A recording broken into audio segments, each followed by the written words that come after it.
قسمت اول، فوتبال آلمان.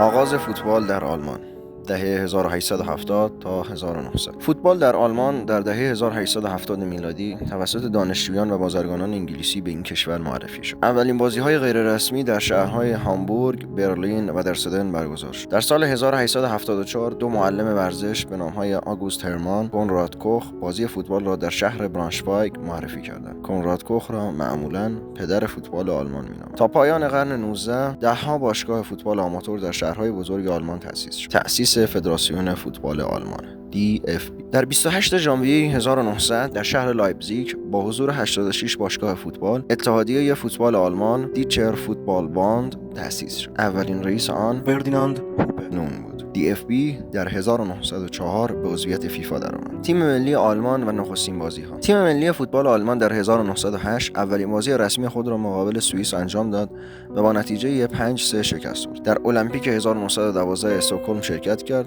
اما در همان مراحل ابتدایی حذف شد. پس از جنگ جهانی اول فوتبال آلمان دچار رکود شد و بسیاری از بازیکنان و باشگاه‌ها از بین رفتند. دوران بین دو جنگ جهانی. در دهه 1920 فوتبال دوباره رونق گرفت و لیگ‌های منطقه‌ای متعددی شکل گرفت. در 1930 تیم ملی آلمان برای نخستین بار در جام جهانی اوروگوئه دعوت شد ولی شرکت نکرد. در جام جهانی 1934 ایتالیا، آلمان با مربیگری اوتو نرف به مقام سوم جهان رسید. اولین موفقیت بزرگ در تاریخ فوتبال آلمان. در دوران رژیم نازی ورزش ابزاری برای تبلیغ سیاسی شد. فوتبال تحت کنترل حزب نازی قرار گرفت. جنگ جهانی دوم و پیامدهای آن. جنگ جهانی دوم فوتبال آلمان را فلج کرد. پس از شکست آلمان در جنگ، فدراسیون DFB منحل شد و تیم ملی ممنوع از شرکت در مسابقات بین المللی بود. باشگاه‌ها تا سال 1949 اجازه فعالیت رسمی نداشتند. تولد دوباره فوتبال آلمان غربی. پس از تقسیم آلمان به شرق و غرب در 1949 فدراسیون فوتبال آلمان غربی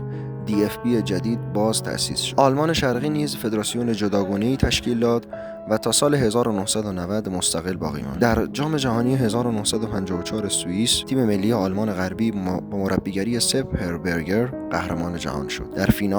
در فینال مجارستان با ستارگانی چون پوشکاش را 3-2 شکست. این پیروزی با عنوان معجزه برن معروف شد و روحیه ملی آلمان پس از جنگ را بازسازی کرد. دوران طلایی فوتبال آلمان غربی دهه 1960. در 1963 لیگ حرفه‌ای آلمان به نام بوندسلیگا تأسیس شد. باشگاه بایر مونیخ در سالهای بعد به سرعت رشد کرد و به یکی از بزرگترین باشگاه‌های جهان تبدیل شد. ستارگانی مانند فرانس بکنباور، گرد مولر و سپ مایر ظهور کردند. دهه 1970 آلمان غربی در جام جهانی 1974 که در خاک خود برگزار شد قهرمان جهان شد. در فینال هلند با یوهان کرایوف را 2-1 شکست داد. در یورو 1972 نیز قهرمان اروپا شد. تیم بایر مونیخ 3 بار پیاپی 1974، 1975، 1976 قهرمان جام باشگاه‌های اروپا شد. دهه 1980 آلمان غربی در جام‌های جهانی 1982 و 1986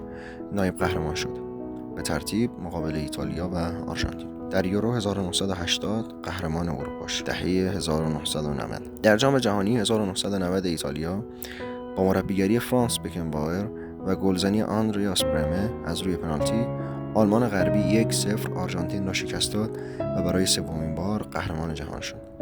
چند ماه بعد دیوار برلین فرو ریخت و دو آلمان متحد شد. آلمان متحد از 1990 تا امروز. دهه 1990 پس از اتحاد دو آلمان تیم ملی جدید با ترکیب بازیکنان شرق و غرب تشکیل شد. در یورو 1996 انگلستان آلمان قهرمان اروپا شد. گل طلایی الیور بیرهوف مقابل جمهوری چک. دهه 2000 پس از افت نسبی در اواخر دهه 90 فدراسیون آلمان برنامه‌ای گسترده برای پرورش استعدادها آغاز کرد. در جام جهانی 2002 ژاپن کره جنوبی آلمان با درخشش الیور کان نایب قهرمان شد. در جام جهانی 2006 میزبان بود و مقام سوم را کسب. دهه 2010 در جام جهانی 2014 برزیل آلمان با هدایت یواخیم لو قهرمان جهان شد.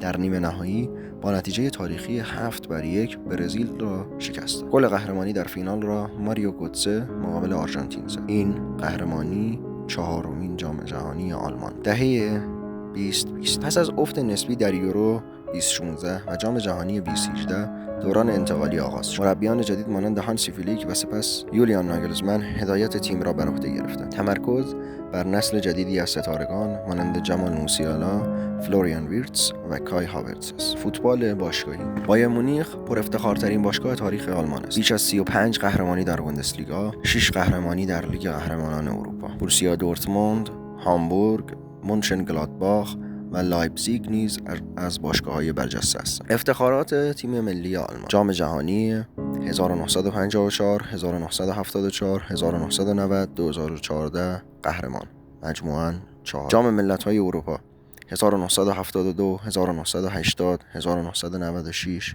مجموعاً 3. نایب قهرمانی جام جهانی 1966 1982 1986 2002 مجموعاً 4. نایب قهرمانی یورو 1976 1992 2008 مجموعاً 3. از معجزه برن تا شکست تاریخی 7-1 برزیل، این کشور یکی از موفق‌ترین و تأثیرگذارترین قدرت‌های فوتبال جهان به شمار می‌رود.